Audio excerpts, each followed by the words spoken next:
Mi vecina anciana tocó a mi puerta a las 3 a.m. y dijo: «Necesito que seas testigo de lo que estoy a punto de decirte». Margaret Thorne estaba en mi umbral, vestida con una bata de baño color vino sobre un pijama de franela, su cabello blanco sin peinar y sus manos aferrando un maletín de cuero contra su pecho. Tenía 81 años. Había vivido en la casa de al lado durante los 6 años que yo llevaba como dueño de esta, y en todo ese tiempo habíamos intercambiado trivialidades sobre el clima y la jardinería, pero nunca habíamos tenido una conversación de verdad. Ahora estaba en mi puerta en mitad de la noche, con los ojos rojos de llorar y todo el cuerpo temblando. Di un paso atrás para dejarla entrar, con la mente todavía nublada por el despertar de sus golpes desesperados. Pasó a mi lado y entró en mi sala sin esperar invitación, y dejó el maletín sobre mi mesa de centro con un golpe seco. Se giró para mirarme y pude ver auténtico terror en su expresión. «Me estoy muriendo», dijo sin preámbulos. «Cáncer de páncreas, etapa 4, diagnosticado ayer por la mañana. El doctor me dio 3 meses como máximo, probablemente menos. He pasado las últimas 18 horas decidiendo si llevarme lo que sea a la tumba o si finalmente hacer lo correcto. Elegí lo correcto, pero necesito que alguien escuche esto. Alguien que verifique que lo dije mientras todavía estaba coherente, antes de que el cáncer se extienda a mi cerebro o la medicación me haga poco fiable. Necesito que seas testigo de mi confesión». Yo me quedé allí, en camiseta y pantalones de pants, tratando de procesar sus palabras. Margaret Thorne siempre había parecido la perfecta vecina anciana, tranquila y digna, alguien que había tenido una vida profesional respetable y se había retirado a esta calle silenciosa. Sabía que había sido enfermera una vez, porque lo había mencionado cuando me corté la mano gravemente con un poste de la cerca, y ella apareció con vendas y antiséptico adecuados. Fuera de eso, no sabía casi nada sobre ella. «¿Por qué yo?», pregunté, con la voz ronca por el sueño. «¿Por qué no tu familia? ¿Un abogado o la policía?». Sonrió con tristeza y abrió el maletín. Dentro había docenas de carpetas, cada una llena de documentos, todas organizadas con pestañas de colores. «¿Por qué eres Nicholas Brennan, de 34 años, ingeniero de software, soltero, sin antecedentes penales? Y lo más importante, eres el hijo de David y Ellen Brennan, quienes murieron en un accidente automovilístico hace 15 años en la Ruta 9, a las afueras de Millbrook». Se me heló la sangre. Sabía los nombres de mis padres, sabía cómo murieron, sabía detalles que nunca le había contado. «El accidente de mis padres se investigó a fondo», dije con voz dura. «Un conductor ebrio cruzó la línea central, fue a la cárcel, caso cerrado». La expresión de Margaret se llenó de una tristeza tan profunda que di un paso atrás. «Eso es lo que dice el informe oficial. Eso es lo que todos creyeron, incluyéndote a ti. Pero, Nicholas, tus padres no murieron por un conductor ebrio. Fueron asesinados y yo ayudé a encubrirlo». Las palabras quedaron flotando en el aire entre nosotros. Quería llamarla loca, quería echarla, quería fingir que no había oído lo que acababa de decir, pero algo en su rostro, la convicción absoluta mezclada con culpa y dolor, me mantuvo paralizado. Metió la mano en el maletín y sacó una carpeta gruesa con el nombre de mi padre escrito en la pestaña. «Fui la enfermera jefa en el Hospital Regional de Millbrook durante 22 años. Trabajé directamente bajo el Dr. Raymond Foster, quien dirigía el departamento de urgencias. Tu padre, David Brennan, llegó a nuestra sala de urgencias hace 16 años con síntomas que le preocupaban: fatiga crónica, pérdida de peso inexplicable, sudores nocturnos. El Dr. Foster le hizo pruebas y encontró un linfoma en etapa temprana, muy tratable, con una alta tasa de supervivencia, especialmente detectado tan pronto como se detectó el de tu padre. La tasa de supervivencia era superior al 90% con el tratamiento adecuado». Hizo una pausa. Sus manos temblaban mientras sostenía la carpeta. «El Dr. Foster nunca le dijo a tu padre sobre el diagnóstico. Falsificó los resultados de las pruebas. Le dijo a tu padre que todo estaba normal, que probablemente solo era estrés por su trabajo. Le dijo que se fuera a casa, que durmiera más, que redujera su carga de trabajo. Tu padre confió en él por completo e hizo exactamente eso. Sentí que el suelo se inclinaba bajo mis pies. Eso es imposible. Mi padre habría buscado una segunda opinión. Habría exigido ver los resultados». Margaret negó con la cabeza. El sistema era diferente entonces. Los pacientes no tenían acceso automático a sus expedientes médicos como ahora. Si un médico decía que estabas bien, le creías. Y tu padre no tenía ninguna razón para dudar del Dr. Foster. Raymond Foster era considerado el mejor médico de urgencias de la región. Tenía docenas de premios. Era querido por la comunidad. ¿Por qué alguien lo cuestionaría? Abrió la carpeta y me mostró expedientes médicos, resultados de pruebas, informes de patología, todos con el nombre y la información de mi padre. Las fechas eran de hace 16 años, meses antes de que mis padres murieran. Los documentos mostraban claramente un diagnóstico de linfoma, recomendaciones de tratamiento, resultados esperados, y al final de cada página, una firma: Dr. Raymond Foster. «¿Por qué?», pregunté, y la palabra apenas me salía de la garganta. ¿Por qué un médico deliberadamente no le diría a un paciente que tiene cáncer? El rostro de Margaret se endureció, porque al doctor Raymond Foster le pagaban 6 compañías farmacéuticas diferentes para realizar ensayos clínicos de medicamentos. Necesitaba pacientes con diagnósticos específicos, y los necesitaba sin tratar para que los ensayos mostraran la máxima eficacia. El linfoma de tu padre lo hacía perfecto para un ensayo que Foster estaba llevando a cabo para un nuevo medicamento contra el cáncer. La compañía farmacéutica le pagaba a Foster $50,000 por cada paciente que inscribía. El cuarto me daba vueltas. Me dejé caer en el sofá, mirando los documentos en las manos de Margaret. ¿Inscribió a mi padre en un ensayo clínico sin decirle que tenía cáncer? Margaret asintió. Tu padre empezó a experimentar síntomas más graves unos 4 meses después de esa visita inicial. Volvió al hospital, y esta vez, Foster le dijo que tenía neumonía, le recetó antibióticos y lo mandó a casa. 2 meses después, tu padre se desplomó en el trabajo y fue llevado de urgencia a urgencias. Para entonces, el linfoma había progresado significativamente. Foster finalmente le informó del diagnóstico, pero afirmó que era nuevo, que se había desarrollado rápidamente, que no había manera de haberlo detectado antes. Inmediatamente inscribió a tu padre en su ensayo clínico, presentándolo como un tratamiento de vanguardia que ofrecía la mejor esperanza de supervivencia. Tu padre, aterrorizado y desesperado, aceptó de inmediato. Sacó otro juego de documentos. El medicamento era experimental, no probado, y había mostrado efectos secundarios peligrosos en pruebas preliminares con animales. La compañía farmacéutica lo sabía, pero quería ensayos en humanos de todos modos. Foster falsificó los datos de seguridad,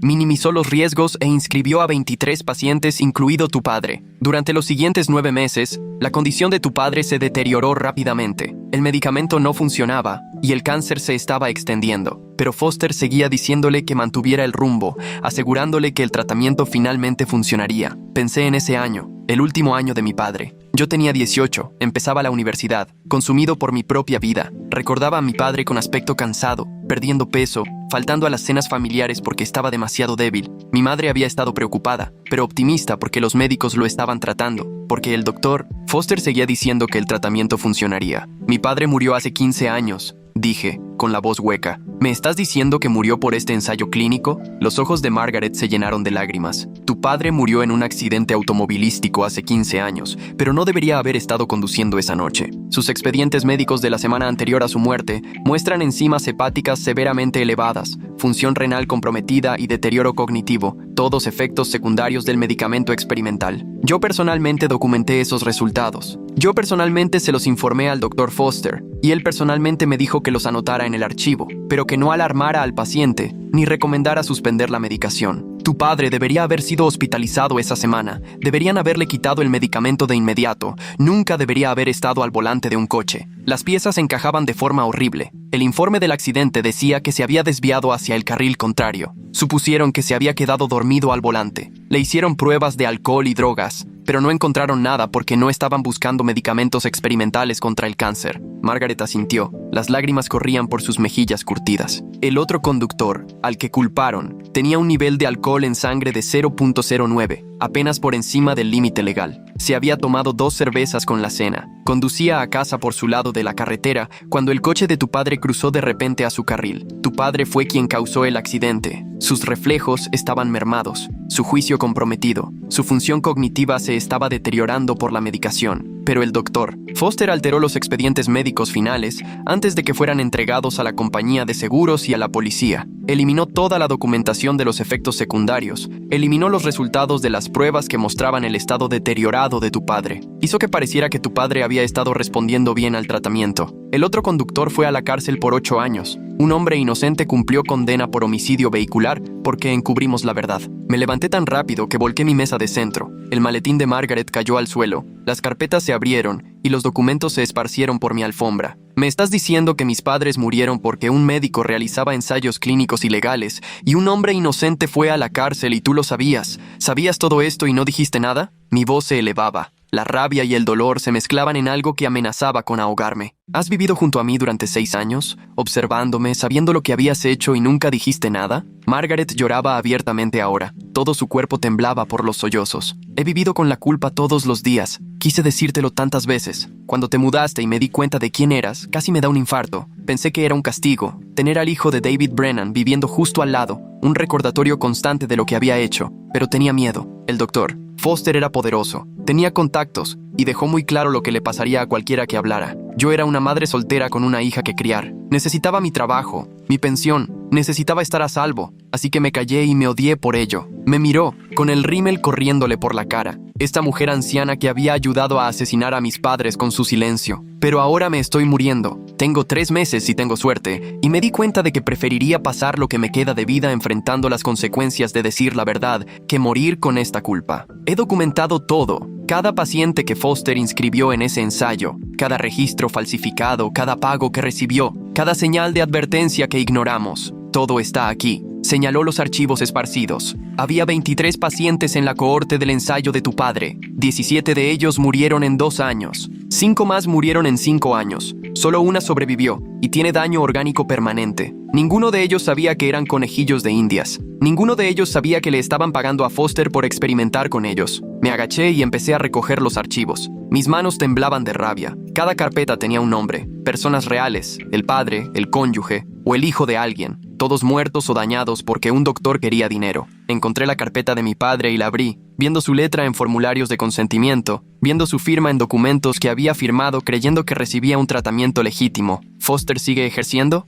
pregunté, con la voz mortalmente tranquila. Margaret negó con la cabeza. Se retiró hace 10 años, justo después de que la compañía farmacéutica retirara el medicamento del desarrollo, cuando su revisión interna mostró que estaba matando gente. Enterraron los datos, pagaron a las familias de los participantes del ensayo en otros estados que amenazaron con demandar y pasaron a otros proyectos. Foster tomó sus millones y compró una mansión en Riverside Heights. Juega al golf 3 veces por semana. Es voluntario en eventos de caridad. Todo el mundo piensa que es un pilar de la comunidad. Un médico dedicado que salvó innumerables vidas durante su larga carrera. No tiene idea de que guardé copias de todo, de que documenté sus crímenes con meticuloso detalle, de que he estado construyendo este caso contra él durante 15 años. Metió la mano en el bolsillo de su bata y sacó una memoria USB. Digitalicé todo el año pasado. Cada documento en estas carpetas existe en escaneos de alta resolución en esa unidad. También incluí mi propio testimonio detallado, grabado en archivos de video, explicando exactamente lo que pasó, lo que presencié, en lo que participé. He dado nombres, proporcionado cronologías,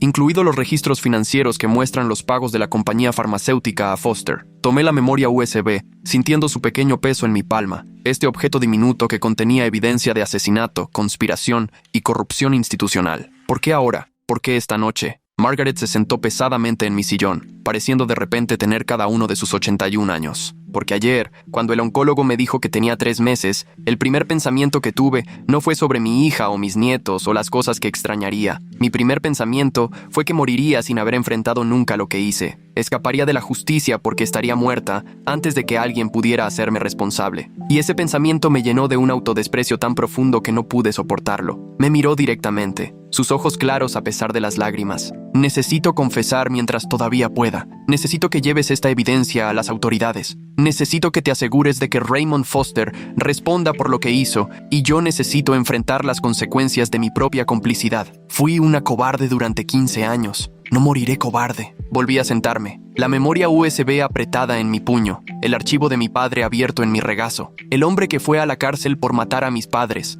El conductor ebrio. ¿Cómo se llamaba? Margaret sacó otra carpeta. Jeremy Walsh. Tenía 34 años cuando fue arrestado. La misma edad que tienes tú ahora. Era profesor de preparatoria, entrenador del equipo de baloncesto. Tenía una esposa y 2 hijas gemelas. Su nivel de alcohol en sangre era de 0.09, lo que significaba que había tomado un par de copas pero no estaba incapacitado. La reconstrucción del accidente debería haber demostrado que tu padre causó la colisión, pero los investigadores asumieron que el conductor ebrio tuvo la culpa. Todos lo asumieron. El abogado de Walsh intentó argumentar que la física no coincidía, pero sin los expedientes médicos de tu padre que demostraran su deterioro, no había otra explicación para por qué había cruzado la línea central. Pensé en Jeremy Walsh, en un hombre perdiendo 8 años de su vida por algo que no hizo, perdiendo su carrera, su reputación, viendo a sus hijas crecer desde las salas de visita de la prisión. ¿Sigue vivo? Margaret asintió. Fue liberado hace 7 años. Se divorció mientras estaba en prisión, perdió su licencia de maestro. La última vez que supe, trabajaba como supervisor de almacén tratando de reconstruir su vida. Sus hijas ya son mayores, ambas en sus 20s. No quisieron saber más de él hace años, creyendo que mató a 2 personas inocentes mientras conducía ebrio. Lo ha perdido todo porque Raymond Foster necesitaba cubrir sus huellas. La rabia que sentí era tan intensa que pensé que podría enfermar. La codicia de un médico había destruido tantas vidas. Mis padres, muertos. Jeremy Walsh, encarcelado, 23 pacientes muertos o dañados, y cuántas familias destrozadas por esas pérdidas. Voy a llamar a la policía, dije, buscando mi teléfono. Margaret me agarró la muñeca con una fuerza sorprendente. No a la policía local. El departamento de policía de Millbrook tiene conexiones con el hospital y Foster todavía tiene amigos en posiciones influyentes. Tienes que ir a la oficina del fiscal general del estado. Tengo un contacto allí, una fiscal llamada Diana Kovac. Se especializa en fraude médico y ha estado tratando de armar casos contra médicos corruptos durante años. Le envié una pista anónima hace 6 meses sobre Foster para sondear el terreno. Respondió en un día, pidiendo más información, diciendo que había querido investigar a Foster durante años,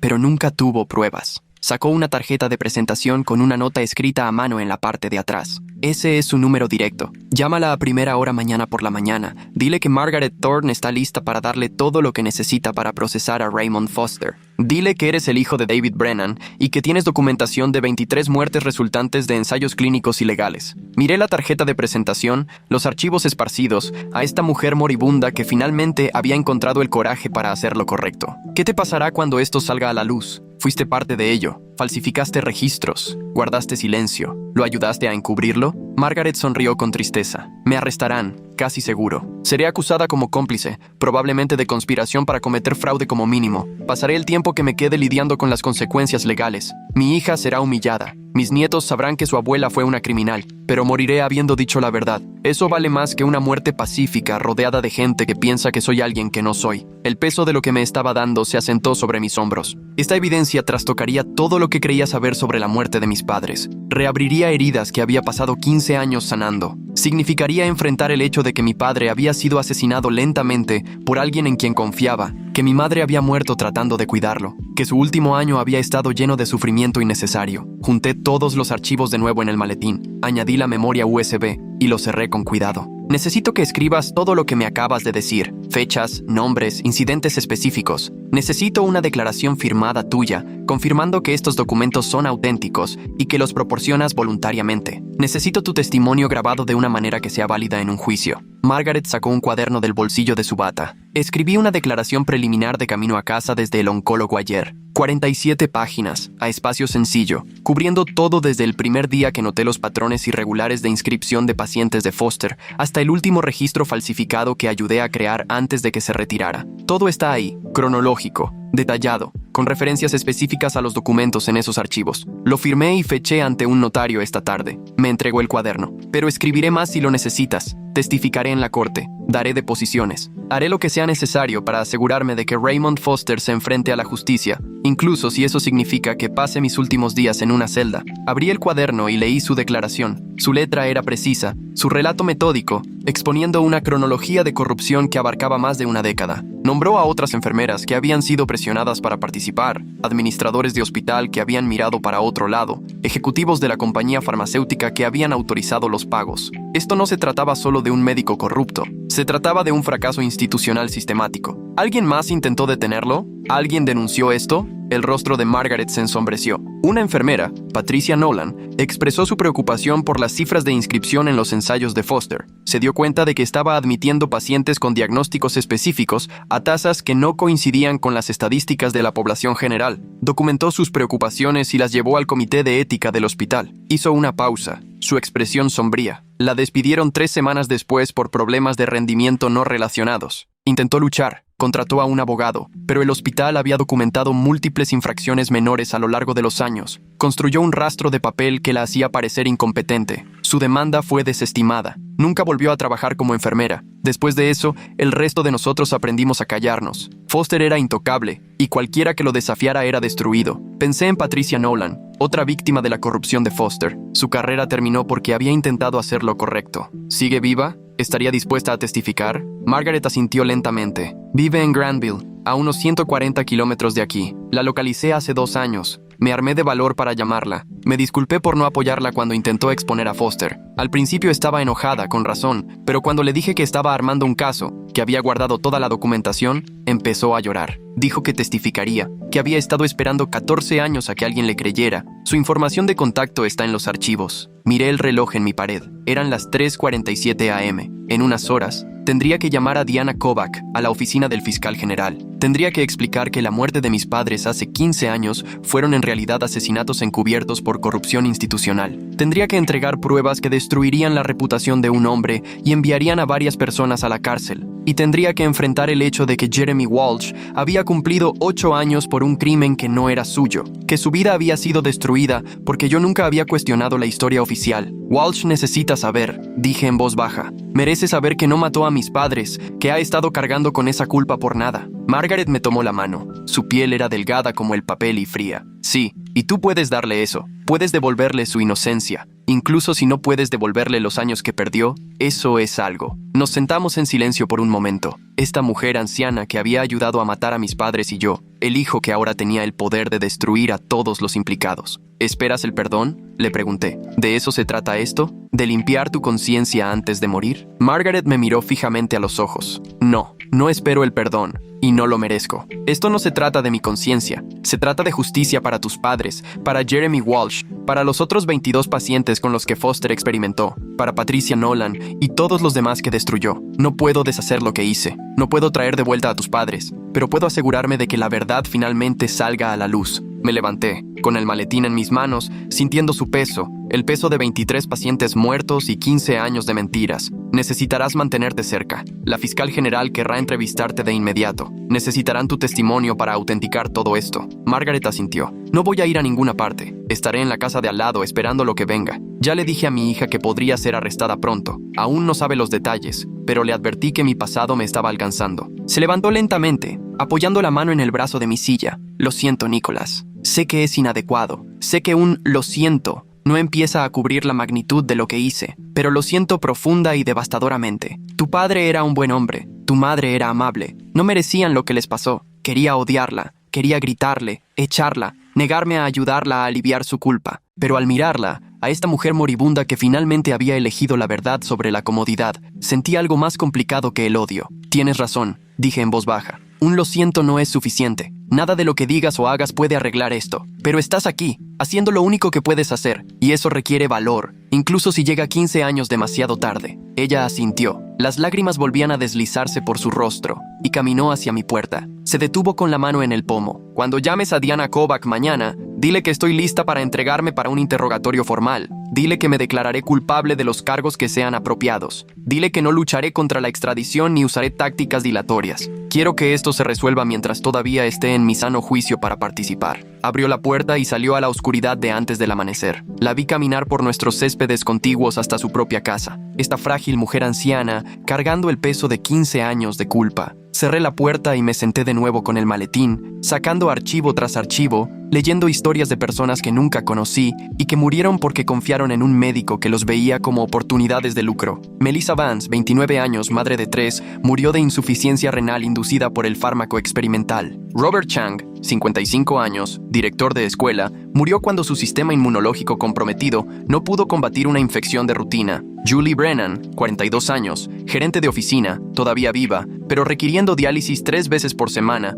debido a daño renal permanente. Cada archivo contenía expedientes médicos, planes de tratamiento, certificados de defunción o evaluaciones de discapacidad y las notas manuscritas de Margaret detallando las manipulaciones de Foster. Encontré pruebas de pagos de Industrias Pharmatech, transferencias bancarias por un total de más de $1.2 millones pagados a Foster en el transcurso del ensayo clínico. Encontré memorandos internos de ejecutivos de Pharmatech discutiendo los peligrosos efectos secundarios del fármaco y decidiendo proceder con ensayos en humanos de todos modos. Encontré los informes falsificados de Foster a la FDA, afirmando que el fármaco era seguro y mostraba resultados prometedores cuando sus propios datos mostraban que los pacientes estaban muriendo. El alcance de la conspiración era asombroso. No eran solo los crímenes de un médico, era negligencia corporativa, fallo regulatorio y complicidad institucional a una escala masiva. A las 6 a.m., después de 2 horas de lectura, llamé al número de Diana Kobach. Respondió al segundo timbre, su voz alerta, a pesar de la hora temprana. Habla Diana Kobach. Mi nombre es Nicholas Brennan. Margaret Thorne me dijo que la llamara. Dijo que ha estado intentando armar un caso contra el Dr. Raymond Foster. Hubo una pausa. Luego su voz se agudizó con interés. Margaret Thorne, la informante anónima que me contactó hace 6 meses. Está lista para declarar oficialmente. Tomé aire. Está lista para darte todo. Expedientes médicos que documentan a 23 pacientes inscritos en ensayos clínicos ilegales, registros financieros que muestran pagos de industrias Pharmatech, testimonios sobre el encubrimiento institucional y pruebas de que mis padres fueron asesinados hace 15 años como parte de esta conspiración. Otra pausa, esta vez más larga. ¿Tus padres? David y Ellen Brennan murieron en un accidente de coche en la Ruta 9. Ya había hecho su investigación, ya había hecho conexiones. El accidente por el que Jeremy Walsh fue a la cárcel, pero no fue su culpa, ¿verdad? Tu padre estaba incapacitado por los medicamentos experimentales que Foster le administraba sin el consentimiento adecuado ni los protocolos de seguridad. Sentí un frío al oírlo declarado tan directamente. Te dio mucha información en esa pista anónima. La voz de Diana era cautelosa. He estado investigando a Foster durante 3 años basándome en esa pista inicial. He estado construyendo un caso circunstancial, siguiendo rastros de dinero, entrevistando a expacientes que sobrevivieron a su cuidado, hablando con informantes de la industria farmacéutica, pero nunca he tenido pruebas directas. Nunca he tenido a alguien dispuesto a testificar que estuviera realmente dentro de la conspiración. Si Margaret Thorne está ofreciendo eso, esto lo cambia todo. Se está muriendo, dije. Cáncer de páncreas. 3 meses como máximo. Quiere confesarlo todo, testificar mientras aún esté en su sano juicio, enfrentar los cargos que correspondan y quiere que Foster sea procesado por asesinato. Diana exhaló lentamente. ¿Puedes traerme las pruebas hoy? Estoy en mi oficina en la capital del estado, a unas 2 horas de Millbrook. Despejaré mi agenda. Miré el maletín, los archivos esparcidos por mi mesa de centro. Saldré en menos de 1 hora. Pasé los siguientes 30 minutos organizando los archivos, asegurándome de que todo estuviera en orden, preparándome para lo que vendría después. Luego, agarré mis llaves y me dirigí a mi coche. La luz de la sala de Margaret estaba encendida. Podía ver su silueta en la ventana. Esta mujer que había cargado con la culpa durante 15 años y finalmente decidió que la verdad importaba más que la paz. El viaje a la capital del estado duró exactamente 2 horas. La oficina de Diana Kobach estaba en un edificio gubernamental gris en el centro, utilitario y serio. Llevé el maletín a través de la seguridad, subí en el ascensor al 7º piso y la encontré esperando en el pasillo fuera de su oficina. Tenía unos 40 y tantos años, de rasgos afilados e intensos, con la mirada de alguien que había visto demasiada injusticia y se negaba a volverse insensible a ella. Me estrechó la mano con firmeza. Nicholas Brennan, lamento lo de tus padres. Pensé que ya les había guardado luto, dije. Resulta que he estado de luto por una mentira. Me condujo a su oficina,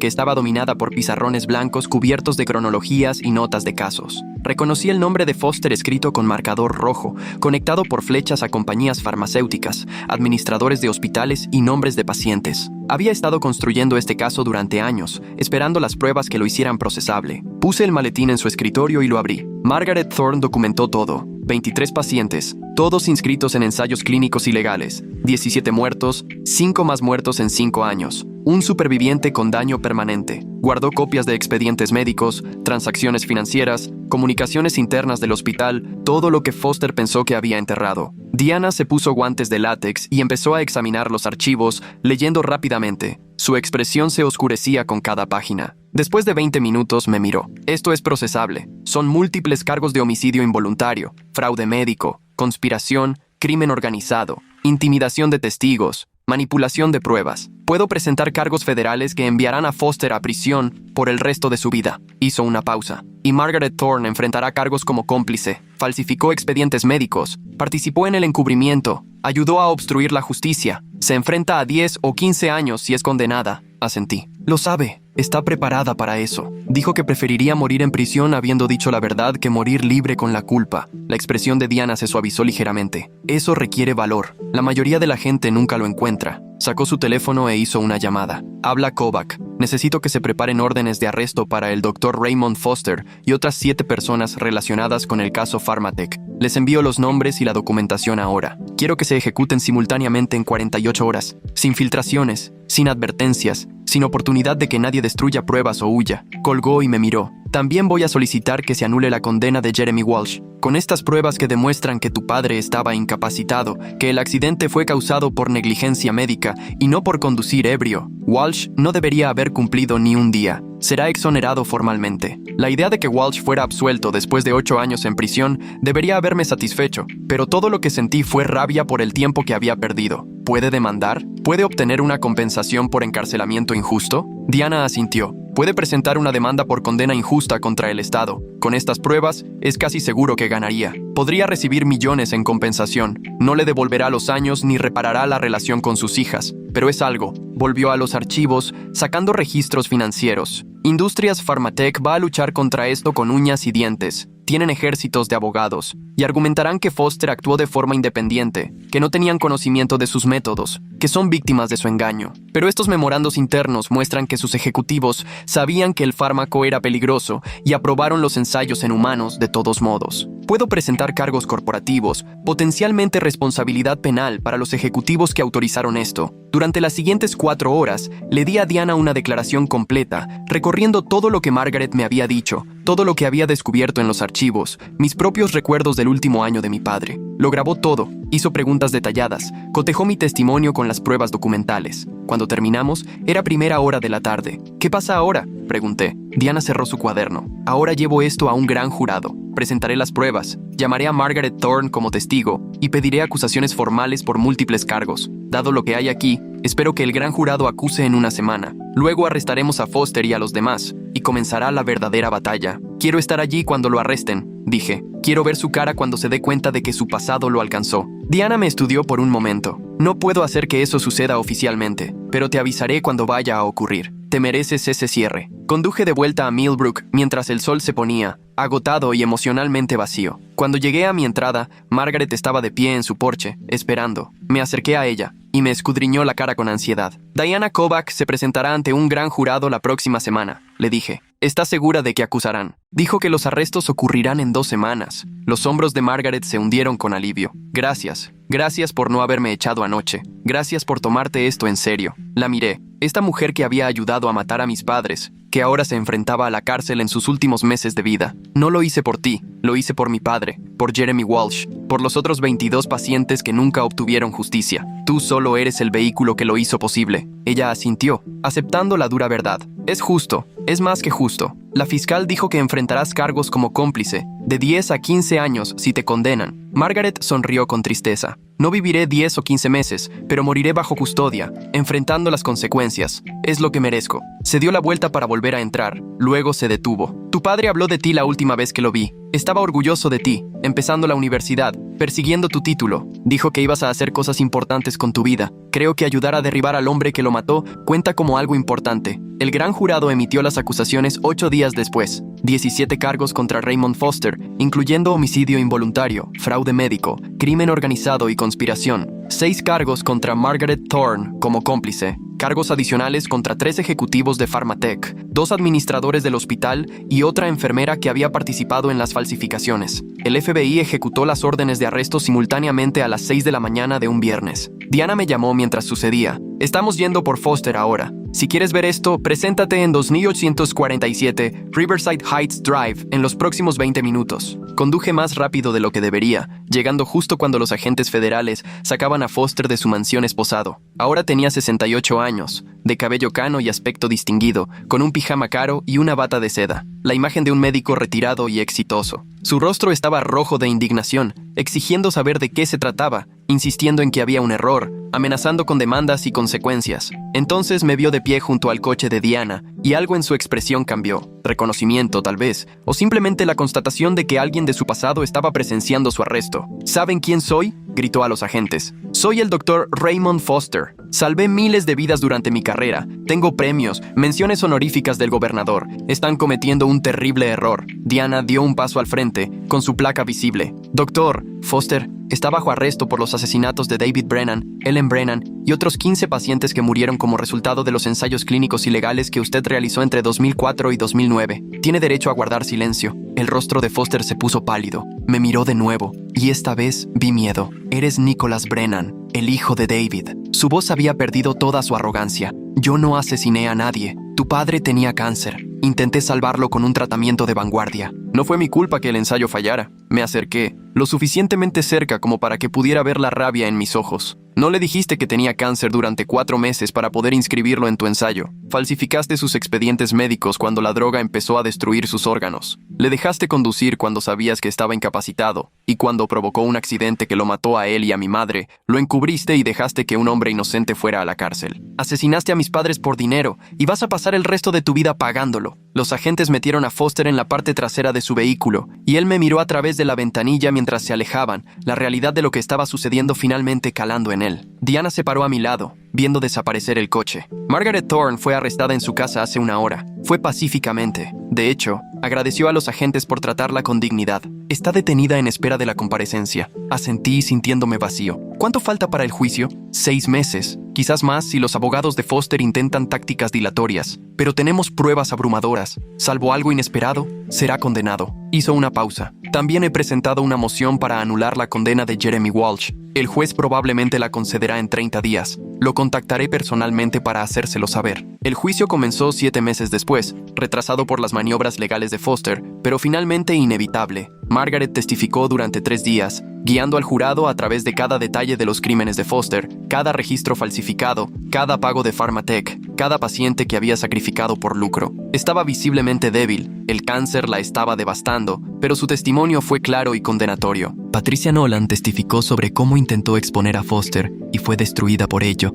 Jeremy Walsh testificó sobre cómo cumplió 8 años por un accidente que no causó, sobre cómo perdió a su familia, su carrera, su reputación. Yo testifiqué sobre el último año de mi padre, sobre el sufrimiento que habíamos descartado como parte de su tratamiento, sobre las mentiras que nos había contado un hombre en quien confiábamos. Los ejecutivos farmacéuticos testificaron con acuerdos de inmunidad, confirmando que sabían que el medicamento era peligroso, que habían presionado a Foster para continuar los ensayos a pesar de las pruebas de muertes, que habían ayudado a encubrir los fracasos para proteger su inversión. La defensa de Foster fue que él había creído que el medicamento funcionaría, que las muertes de los pacientes eran resultados desafortunados de la medicina experimental, que había actuado de buena fe basándose en los datos disponibles. Sus abogados intentaron pintarlo como un médico dedicado que había tomado riesgos para salvar vidas, que había tomado decisiones difíciles en situaciones imposibles. El jurado no se lo tragó. Vieron los registros financieros que mostraban 1. $2 millones en pagos. Escucharon el testimonio de Margaret sobre registros falsificados y personal intimidado. Se enteraron de que Jeremy Walsh cumplió condena por el encubrimiento de Foster. Después de 4 días de deliberación, emitieron veredictos de culpabilidad en 14 de los 17 cargos. Foster fue sentenciado a 40 años en una prisión federal. Tendría 108 años antes de ser elegible para la libertad condicional. Moriría bajo custodia. Margaret Thorne fue sentenciada a 8 años como cómplice, pero el juez recomendó que cumpliera su sentencia en una instalación médica debido a su enfermedad terminal. Fue transferida a un pabellón hospitalario de la prisión donde murió 6 semanas después, rodeada no por su familia, sino por oficiales de prisiones y enfermeras que conocían su historia. No asistía a su funeral. Los ejecutivos de Pharmatech recibieron sentencias que iban de 12 a 18 años. Los administradores del hospital fueron condenados por conspiración y obstrucción, recibiendo de 5 a 8 años cada uno. Patricia Nolan recibió una disculpa formal del hospital y un acuerdo de $2.3 millones por despido injustificado. La condena de Jeremy Walsh fue anulada, su expediente borrado, y recibió $6.4 millones en compensación por encarcelamiento injusto. Me reuní con él 3 meses después del juicio en una cafetería a medio camino entre nuestras casas. Ahora tenía 49 años, curtido por la prisión y el dolor, pero sus ojos estaban claros. Pasé 8 años creyendo que había matado a tus padres, dijo en voz baja. He cargado con esa culpa todos los días desde el accidente, incluso después de ser liberado, incluso después de que todos me dijeran que no fue mi culpa, creí que los había asesinado mientras conducía ebrio. Saber la verdad, saber que no fui responsable, eso me ha devuelto algo que pensé que había perdido para siempre. Quería disculparme por lo que había sufrido, pero las palabras parecían inadecuadas. Mi padre causó el accidente, pero tampoco fue su culpa. Todos fuimos víctimas de la codicia de Raymond Foster. Walsh asintió. Mis hijas me contactaron después de que se anulara la condena. Se disculparon por creer lo peor de mí, por alejarme, por los años perdidos que no podemos recuperar. Estamos tratando de reconstruir la relación, lentamente. El dinero ayuda, pero sobre todo, se siente bien no ser ya un asesino convicto. Hablamos durante 1 hora sobre nuestro dolor compartido, sobre el sistema que había fallado a nuestras 2 familias, sobre la justicia que llegó demasiado tarde. Cuando nos despedimos, me estrechó la mano y dijo: tu padre estaría orgulloso de ti por luchar por la verdad. 5 años después de aquella llamada a mi puerta a las 3 de la madrugada, estaba de pie junto a la tumba de mis padres con flores en las manos. Su lápida ahora incluía nueva información, añadida después del juicio. David Brennan, padre y esposo amoroso, víctima de fraude médico, finalmente vindicado. Ellen Brennan, esposa y madre devota, arrebatada demasiado pronto, recordada siempre. Había pasado 5 años reconstruyendo mi entendimiento de sus muertes,